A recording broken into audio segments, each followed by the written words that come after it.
Minneapolis voters will be heading to the polls to choose their next mayor. And so far, we've introduced you to 3 of the top candidates: incumbent Mayor Jacob Frey, State Senator Omar Fatah, and Reverend Duane Davis. Today now, Danny Spiewak sat down with a 4th, Jazz Hampton. And Danny joins us now with more on their conversation. Danny?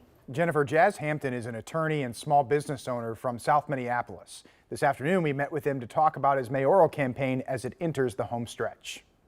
That is a promise we're making.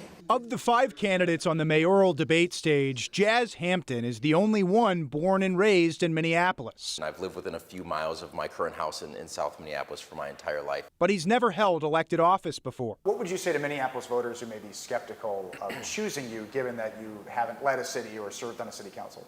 Yeah, I would say if you were to look at all of our resumes, you would be incredibly impressed by what I have laid out as the skills for this moment. Hampton touts his experience in the nonprofit sector as an attorney and as founder of Turn Signal, an app that connects drivers with attorneys after they've been pulled over in traffic stops. I run my own business, and not only do I manage our budget, but I manage people. On public safety, Hampton says he's supportive of hiring more officers while continuing the reforms to MPD under the city's settlement agreement with the Minnesota Department of Human Rights. Where we have enough officers on the street, but we grow that number of officers based on trust with community first.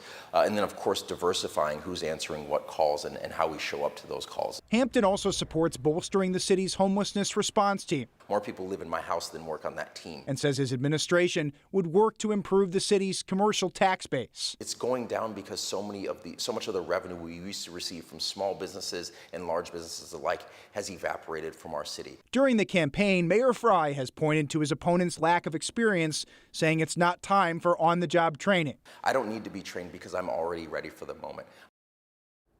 Hampton is also emphasizing that his kids are enrolled in the Minneapolis public schools. Although the mayor obviously doesn't control the city schools, he says supporting the district would be a top priority. Jennifer. So you've talked to 4 of the candidates here. Is there anything that stands out within these conversations to you?